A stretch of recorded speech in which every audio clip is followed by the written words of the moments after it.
Hey Falcons fans! Coming with new updates just for you. We have a lot to discuss here and rumors that are circulating. So without further ado, let's get right to it. Be sure to hit the like button and join this community of fans that will keep you well informed. Let's go! What if I told you that one of the most elite cornerbacks in the NFL could soon be lining up alongside A.J. Terrell in the Atlanta secondary? That's right, Jalen Ramsey and the Atlanta Falcons. It's no longer just speculation. It's a narrative that is gaining momentum and igniting a fan base hungry for a defensive identity. But this potential blockbuster move isn't just about names or resumes. It's about timing, relationships, and strategy, and if you stick with me until the end, you'll understand why this moment could mark a major turning point for the Falcons' future. Let's get to the bottom of what makes this possibility so intriguing. First, the connection between Jalen Ramsey and Falcons coach Raheem Morris is real and undeniable. These two aren't strangers. They built chemistry and mutual respect during their Super Bowl run together 3 seasons ago. That kind of bond isn't just locker room gossip. It's a big factor when a team is looking to make a transformative change. Ramsey's admiration for Morris, and vice versa, puts Atlanta on the list of teams that not only could, but should, sign him. Now think about this. The Falcons' secondary is arguably their most glaring weakness. And pairing Ramsey with A.J. Terrell? That's not just an upgrade, that's a complete structural reinforcement. A duo like that instantly changes the dynamics of every game. Suddenly, you're forcing quarterbacks to think twice before throwing. You're disrupting passing lanes that used to be wide open. You're buying your pass rush a little more time, and with a defense as depleted as Atlanta's has been, that margin is gold. But we have to address the elephant in the room, the contract. Ramsey is under a deal that runs through 2028, and as he gets older, there's concern. No one's sugarcoating that. His price tag is high, and Atlanta's current offseason behavior doesn't exactly scream win now. In fact, everything about this 2025 offseason suggests a team that's pumping the brakes, not gunning the engine. Just look at the pattern. The Falcons let key players walk. They barely made noise in free agency, with Leonard Floyd standing out as their only notable addition. Even that felt more like a stopgap than a statement.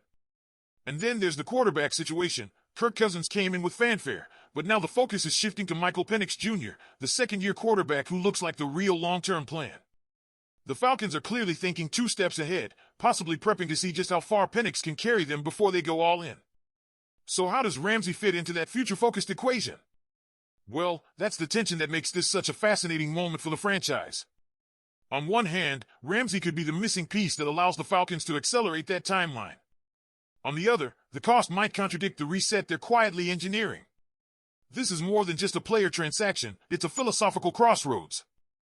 But let's not get it twisted. If the Falcons want to take a legitimate leap forward, they have to address their defensive shortcomings. And that's where things get even more strategic. Because even if Ramsey doesn't land in Atlanta, the team must capitalize in the upcoming draft, especially on the edge. All signs point to edge rusher being the top priority. But what if the board doesn't fall the way they want? What if their top targets are gone? That's why the Falcons are doing their homework hard. We've got insider notes on their latest pre-draft visits, and it's clear the front office is exploring multiple defensive options. Texas wide receiver Isaiah Bond, Tennessee edge James Pierce Jr., Georgia offensive lineman Dylan Fairchild, the list goes on. And here's where it gets smart. Even if they grab an edge rusher early, they might double dip on day 3. That's how urgent this need is. Let's talk sleeper picks. 3 names stand out. David Walker from Central Arkansas, smaller frame, but explosive off the line with crazy footwork, probably from his soccer background. He racked up 30 sacks in 3 years. Then there's Barron Sorrell from Texas, taller, more power-based, but brings great hand placement and positional versatility. He could slide into that 5-tech spot when needed. And finally, Colin Oliver out of Oklahoma State, pure burst, pure speed. Not your typical every-down guy, but put him in passing situations and he'll terrorize quarterbacks.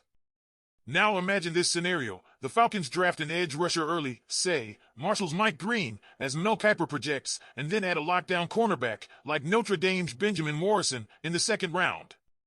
Morrison would have been a first-round pick if not for a hip injury last season. That 69.9% completion rate against the Falcons last year? He helps fix that instantly. Suddenly, you see a blueprint coming together. Maybe Ramsey isn't the only way to transform the secondary after all. But if Raheem Morris wants that leadership, that edge, that physical presence to galvanize the locker room, Ramsey makes more sense. You simply can't ignore the bond between player and coach, especially when you're trying to build a winning culture. So now the question comes back to you, the fans.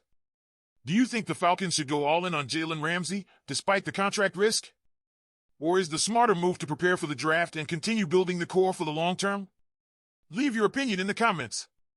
While the buzz around Jalen Ramsey is captivating on its own, it's just the tip of the iceberg. The broader context reveals a franchise at a tipping point, with each decision echoing louder than the last. And for a fan base that's been starved for identity, relevance, and postseason consistency, what happens next could either set the Falcons soaring or keep them circling the rebuild runway for another few years. Let's unpack what we've seen from this front office and coaching staff so far. Atlanta has been methodical. Quiet. Almost too quiet. And that silence has spoken volumes. While other teams have thrown money around in free agency, the Falcons have largely kept their wallets closed. Only one real splash, veteran pass rusher Leonard Floyd. And let's be real, Floyd is a smart signing, but he's not the kind of addition that screams Super Bowl window. He's more of a stabilizer. A locker room adult. The kind of guy you want mentoring younger edge talents. But not someone you build a defense around. Which brings us back to the draft, and how essential it is that Atlanta nails it, particularly on the defensive side of the ball. Because this unit didn't just underperform last season, it collapsed. They ranked near the bottom of the league in completion percentage allowed, which Mel Kiper rightly pointed out with that brutal 69.9% stat. That isn't just a flaw, that's a full-blown liability. And it's one that opposing offenses exploited week after week. So, where does that leave Raheem Morris and GM Terry Fontenot? In a pressure cooker. The draft is their escape valve. Whether or not they land Ramsey, they can't afford to miss on their top two picks. Kiper's projection of Mike Green and Benjamin Morrison isn't just interesting, it's logical. Green brings disruptive speed off the edge, and Morrison is that physical, technical press corner Atlanta's been missing since its last dominant era. But if one of them slips through the cracks, the front office better have contingencies, because day 3 can't just be about depth. It has to produce impact. That's why names like David Walker, Baron Sorrell, and Colin Oliver are so intriguing. You're not drafting these guys to sit back and learn, you're drafting them to rotate in immediately. Especially with current pass rushers like D'Angelo Malone and Arnold Ebiketie entering their contract years. Atlanta has a chance to replenish this entire group with new, cheap, high-potential talent. And don't forget about the offensive side either.